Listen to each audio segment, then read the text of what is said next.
Hello everyone, welcome to my YouTube channel Learn Self Start with the Basics. So आज की class में हम class 7th का history का एक चैप्टर पढ़ेंगे as you can see on the board devotional paths to the divine. इस chapter में हम पढ़ेंगे, जैसे नाम से पता चल रहा है, devotional paths to the divine. तो इसमें हम गॉड्स के बारे में पढ़ेंगे। हमारे दो मूवमेंट स्टार्ट हुए थे 7th सेंचुरी के टाइम पर, भक्ति movement and second was Sufi movement. तो इन दोनों के ही बारे में पढ़ेंगे, हिंदुइज्म एंड मुस्लिम कल्चर से रिलेटेड, कि कैसे दोनों ही मूवमेंट्स, भक्ति या सूफी मूवमेंट्स में कैसे दोनों ने सारे ही रिलीजन को लेके मूवमेंट्स को स्टार्ट करा, कैसे वो सारी कम्युनिटीज को एक साथ लेके चले, और कैसे उन्होंने बताया, सबने ही सिखाया कि गॉड तो एक ही है और आप उसमें भी डिफरेंशिएशन या डिस्क्रिमिनेशन नहीं कर सकते। तो let's start with the first topic. सबसे पहले हम थोड़ा सा इंट्रोडक्शन, जैसा कि मैंने आपको बताया कि हमारे दो मूवमेंट स्टार्ट हुए थे, भक्ति मूवमेंट एंड सूफी मूवमेंट। तो भक्ति मूवमेंट में भी हमारा यही था, सूफी में भी यही था कि आपका मेन चीज रहेगी कि आप गॉड के टुवर्ड्स डिवोटेड हो, आप गॉड को बहुत ज्यादा फॉलो करते हो। गॉड को फॉलो करने का मतलब हो गया कि आपका दिमाग में एक आइडिया चल रहा है। एक आइडिया कौन सा चल रहा है? The idea of supreme God, कि आपका जो गॉड है वो एक है। क्या मान लिया हमने कि वी हैव वन गॉड, कि हमारे पास एक ही गॉड है। अब हो सकता है कि गॉड जो है उसके डिफरेंट डिफरेंट फॉर्म्स हैं। जैसे मैं जिस भगवान को मानती हूँ, मैंने अपने दिमाग में एक उनकी छवि बना लिया, एक स्ट्रक्चर बना लिया कि मेरे लिए गॉड ऐसे दिखते हैं। किसी और पर्सन कोई और तरीके का फॉलो करता है, उसने कुछ और गॉड का स्ट्रक्चर बना लिया है। तो गॉड के डिफरेंट स्ट्रक्चर्स हो सकते हैं जो ह्यूमन बींग्स फॉलो करते हैं। बट अगर देखा जाए, आइडिया जो था सुप्रीम गॉड का वो ये था कि we have only one God who created our universe. हमारे पास एक ही गॉड है जिन्होंने पूरा यूनिवर्स क्रिएट करा हुआ है। ठीक है। सेकेंड था कि उनके डिफरेंट फॉर्म्स हो सकते हैं, जो मैंने आपको बताया, अलग अलग फॉर्म्स, अलग अलग स्ट्रक्चर हो सकते हैं, लेकिन गॉड का आइडिया वही था कि we have only one God again. ठीक है। तो ये दोनों पॉइंट्स हो गए हमारे कि हम एक ही बात पे स्टिक है सुप्रीम गॉड के आइडिया पे कि एक ही भगवान है। नेक्स्ट था ट्रू डिवोशन। ट्रू डिवोशन में क्या था कि जो भी गॉड के फॉलोअर्स होंगे, जो उनके डिवोटीज होंगे, वो सारे ट्रूली डिवोटेड होंगे। आपको ट्रू डिवोशन दिखानी पड़ेगी, तभी आप सैल्वेशन के रास्ते, मतलब मुक्ति का जो रास्ता होता है, ये जो वर्ल्डली प्लेजर्स हैं, लाइफ है, इस पूरे सर्कल से आप बाहर तब आ सकते हो जब आप ट्रूली डिवोटेड होंगे गॉड की तरफ। ऐसा नहीं होता है कि आपने बस बोल दिया कि हाँ ठीक है, हे भगवान हमको ये चीज दे दो, हे भगवान हमको वो चीज दे दो, और आपको वो मिल जाएगी। और बस आपने 2 दिन पूजा कर लिया, आपने 2 दिन भगवान के सामने थैंक यू बोल दिया, तो भगवान जी खुश और आपकी सारी चीजें पूरी और आपको मुक्ति मिल गई दुनिया से। ऐसा नहीं होता है। टू अटेन सेल्वेशन आपको ट्रू डिवोटी बनना पड़ता है, ट्रू डिवोशन उसके लिए चाहिए होती है। ये भी हमारा आइडिया सुप्रीम गॉड के कंसेप्ट में था। लास्ट एक क्या चीज थी कि हमारे ना रिचुअल्स, ना सैक्रिफाइसेस और ना ही कास्ट डिस्टिंक्शंस, ये तीनों ही चीजों को आपको मानने से मना करना पड़ेगा। अगर आपका सुप्रीम गॉड के आइडिया को फॉलो कर रहे हो तो आप मतलब कोई रिचुअल्स नहीं कर सकते जो दुनिया में बनाया हुआ है। रिचुअल्स रिचुअल्स हो गए, वर्ल्डली रिचुअल्स हो गए, जो आपने रिलीजन के बेसिस पे, कास्ट के बेसिस पे, ट्रेडिशंस और कस्टम्स बनाए हैं, रिचुअल्स बनाए हैं। जैसे आप बलि देंगे तो आपको गॉड जो है वो खुश हो जाएंगे, आपकी सारी चीजें पूरी कर देंगे। तो ऐसे सारे रिचुअल्स होते हैं, उनको कैंसिल आउट करना पड़ता है आपको इस आइडिया को फॉलो करने के लिए। नेक्स्ट है सैक्रिफाइसेस नहीं होंगे। सैक्रिफाइसेस वही वाली बात हो गई, बलि वगैरह वाली, कि आप उसको फॉलो नहीं कर सकते, आपको उसको सैक्रिफाइस करना पड़ेगा, त्यागना पड़ेगा, ऐसे आइडियाज को। कास्ट डिस्टिंक्शंस नहीं होने चाहिए। आप कास्ट के बेसिस पे जो वर्ना सिस्टम बनाया था उसके बेसिस पे अगर डिफ्रेंसिएशन करेंगे, डिस्क्रिमिनेशन करेंगे, भेदभाव करेंगे, तो भी गॉड आपसे खुश नहीं होंगे, चाहे आप कितने भी बड़े डिवोटी हो। तो आपको उसको भी कैंसिल करना पड़ेगा। तो अगर आप सुप्रीम गॉड के आइडिया को फॉलो करते हो तो आपको ये सारी चीजें ही एक्सेप्ट करनी पड़ेंगी, तभी आप इस वाले जॉनर में फिट हो पाएंगे। ठीक है। तो ये हमारा हो गया आइडिया ऑफ सुप्रीम गॉड के बारे में, कि गॉड एक है। तो उनके जो थिंकर्स थे, जो बिलीवर्स थे, वो क्या मानते थे। उसके अलावा अलग अलग एरियाज में, इंडिया के अगर हम अलग अलग रीजन्स में देखें, रीजन्स मतलब हम नॉर्थ साउथ इस तरीके से रीजन्स देखें, तो हमारे पास बहुत सारे ऐसे थिंकर्स थे, रिफॉर्मर्स, ऐसे बिलीवर्स, जिन्होंने अपने अपने ग्रुप्स फॉर्म कर लिए। और ग्रुप्स फॉर्म करने के साथ उनके आइडिया जो था कि वो किस तरीके से गॉड की तरफ डिवोटेड होंगे, वो आइडिया हमारा डिफर करता गया। तो किस तरीके से आइडियाज थे वो देखते हैं। सबसे पहले हम बात करते हैं साउथ की तरफ हमारे दो ग्रुप्स बने थे, एक था हमारा नायनर्स एंड अलवर्स। ये दो हमारे ग्रुप्स बने थे, ये हमारे साउथ इंडिया की तरफ के थे। ठीक है, इसमें हमारा क्या क्या था, नायनर्स जो थे ये लॉर्ड शिवा के डिवोटी थे, मतलब लॉर्ड शिव जो थे उनको ये फॉलो किया करते थे, उनके ही पाथ पे चलते थे। और अलवर जो थे ये हमारे किसके थे, लॉर्ड विष्णु के। ठीक है, हम कह सकते हैं कि जैसे मैंने आपको स्टार्टिंग में बताया आइडिया ऑफ सुप्रीम गॉड, कि हमारा मानना है कि गॉड तो एक ही है बट डिफरेंट फॉर्म्स लोग अपने अपने अकॉर्डिंग फॉलो करते हैं, उनकी जितनी कैपेसिटी होती है और उसी के अकॉर्डिंग वो उसी रास्ते पे चलते हैं। तो जो नायनर्स का ग्रुप था, इसमें जितने भी लोग थे इस ग्रुप में वो सब शिव जी को फॉलो करते थे, एंड अलवर्स के ग्रुप में सब विष्णु जी को फॉलो करते थे। ये हमारा हो गया बेसिक सा दोनों का डिफरेंशिएशन। दोनों ही जो थे they travel from place to place, क्या करा करते थे, माइग्रेट किया करते थे। मतलब माइग्रेशन भी किस लिए, रहने के लिए नहीं, एक जगह सेटल होने के लिए नहीं, एक जगह से दूसरी जगह जाया करते थे अपने टोली लेकर, और डिवोशनल सॉन्ग्स जो थे इनके वो गाते हुए जाते थे। ठीक है, अपने डिवोशनल सॉन्ग्स को गाते हुए जाते थे, कहीं पे रुक गए वहां पर डिवोशनल सॉन्ग्स वगैरह अपने सिंग कर रहे हैं, पूरा एक ग्रुप जो है इनका।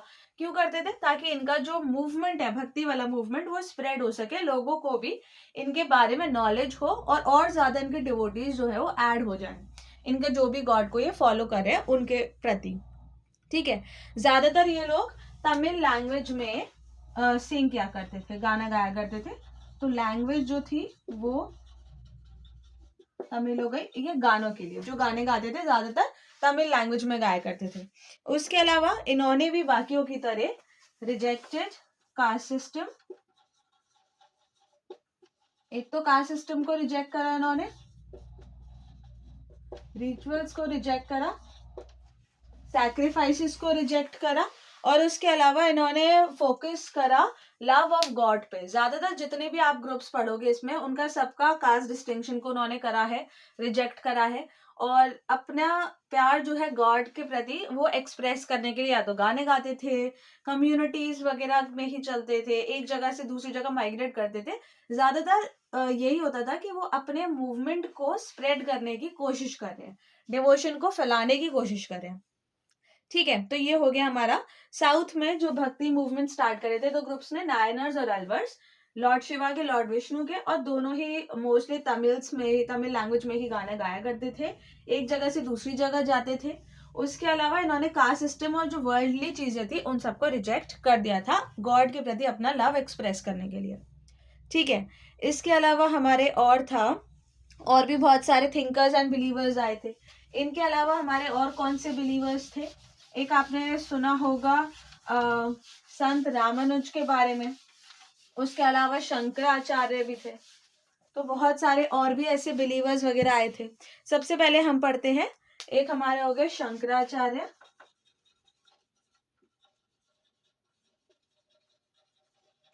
और उसके अलावा हमारे जो दूसरे थे वो थे रामानुज।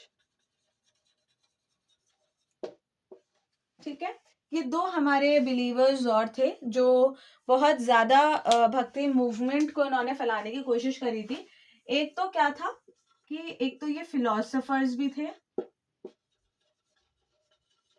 और उसके साथ साथ थिंकर्स भी थे।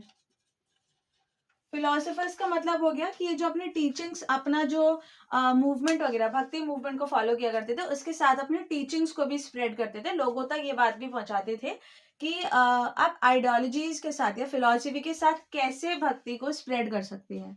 तो ये प्रवचन वगैरह भी दिया करते थे, और साथ में ये वर्ल्डली प्लेजर से दूर रहने की भी सलाह वगैरह देते थे। तो ये हो गया आपका फिलोसफर्स भी थे या थिंकर्स भी थे। उसके अलावा शंकराचार्य जो थे उनका मानना था कि गॉड जो है वो एक ही है और एक ही सोल है। उनका मानना था कि गॉड भी एक है, वन गॉड प्लस सोल। उनका ये मानना था शंकराचार्य का कि गॉड भी एक है, सोल भी एक है। आप फॉर्म्स भी डिफरेंट डिफरेंट नहीं कर सकते, वो तो आप जैसा मानना चाहो वो मान सकते हो, पर अगर असलियत में मानो तो भगवान भी एक है और आत्मा भी एक ही होती है। उनका ये मानना था। उसके अलावा जो रामानुज थे, उनका मानना क्या था? उनका मानना था devotion to Vishnu leads to salvation. ये विष्णु को फॉलो क्या करते थे, लॉर्ड विष्णु को, और इन्हीं को अगर हम फॉलो करेंगे तो आप सैल्वेशन की तरफ जा सकते हैं। तो कितना ऑपोजिट हो गया दोनों का मानना। इनका मानना था कि एक गॉड है, एक सोल। इन्होंने पर्टिकुलरली एक गॉड पे ऐसा फोकस नहीं करा, बट रामानुज जो थे वो लॉर्ड विष्णु को फॉलो करते थे, और उनका मानना था अगर उनको उनके ही रास्ते पे चलेंगे तो आपको सैल्वेशन या फिर मुक्ति भी मिल जाएगी। ये आपको हो गया दो फिलोसोफर्स के बारे में। लेकिन दोनों का ही मेन फोकस जो था, वापस से हम वो उसी बात पर आ गए कि भक्ति मूवमेंट को लेकर ही था। भक्ति जो पूरा का पूरा कल्चर था उसको फैलाने के लिए था कि भगवान की तरफ आप कैसे डिवोटेड हो सकते हो। ये हमारा हो गया फिलोसफीज के बारे में। ठीक है, इसके अलावा और भी बहुत सारे ग्रुप्स आए थे।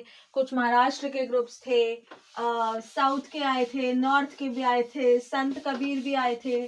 उसके अलावा आप इस चैप्टर में गुरु नानक जी के बारे में भी पढ़ेंगे। तो काफी सारे सेंट्स वगैरह हमारे आए थे जो भक्ति या सूफी मूवमेंट को जिन्होंने स्प्रेड करने की कोशिश करी थी।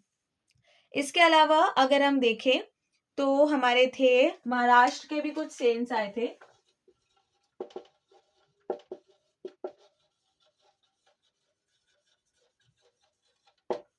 जो महाराष्ट्र के सेंट्स आए थे इसमें कुछ नाम थे हमारे। एक था आपका तुकाराम, तुकाराम थे, एकनाथ,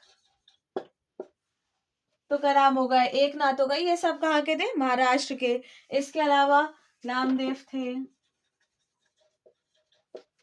विठल।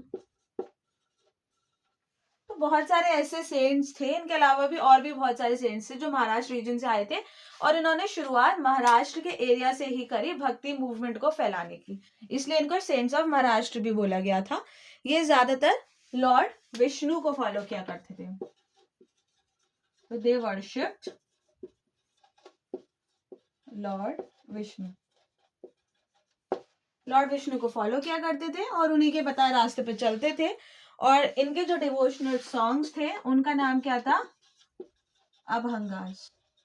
ये इन्होंने नाम ये बोलते थे अपने डिवोशनल सॉन्ग्स को।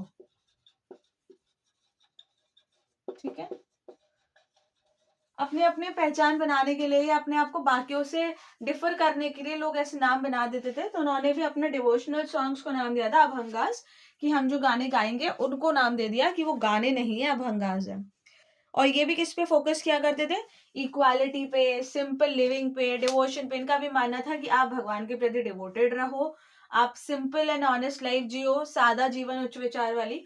और आपको अगर सैल्वेशन चाहिए तो आपको ट्रू डिवोटी बन के रहना पड़ेगा। आप कास्ट डिस्क्रिमिनेशन नहीं कर सकते, इक्वालिटी पे आपको फोकस रखना पड़ेगा अपना। ये बहुत ही बेसिक सी चीज थी। Ritual, sacrifice and caste discrimination, इन तीनों ही चीजों का आपको त्यागना पड़ेगा।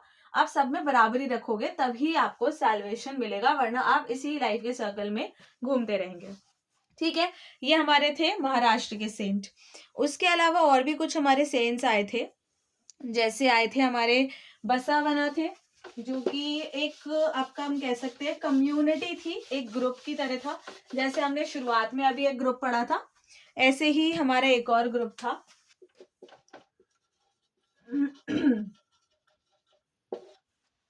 ये जो था ये वीर शैविज्म को फॉलो किया करते थे। कम्युनिटी इन्होंने मूवमेंट स्टार्ट करा था। इसमें क्या था? वर्शिप किया करते थे लॉर्ड शिवा की।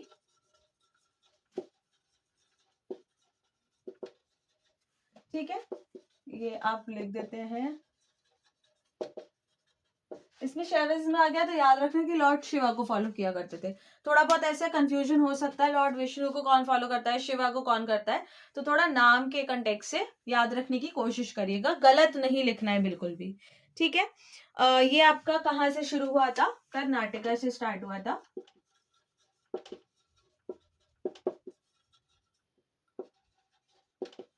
ठीक है, इसमें भी आपकी वो चीजें तो सारी थी, नो कास्ट डिस्क्रिमिनेशन, इक्वालिटी का प्रमोशन, और रिचुअल्स और सैक्रिफाइस को भी नो कर दिया था। ये सारी चीजें तो सब में थी, इन्होंने भी इस बात को फॉलो करा था।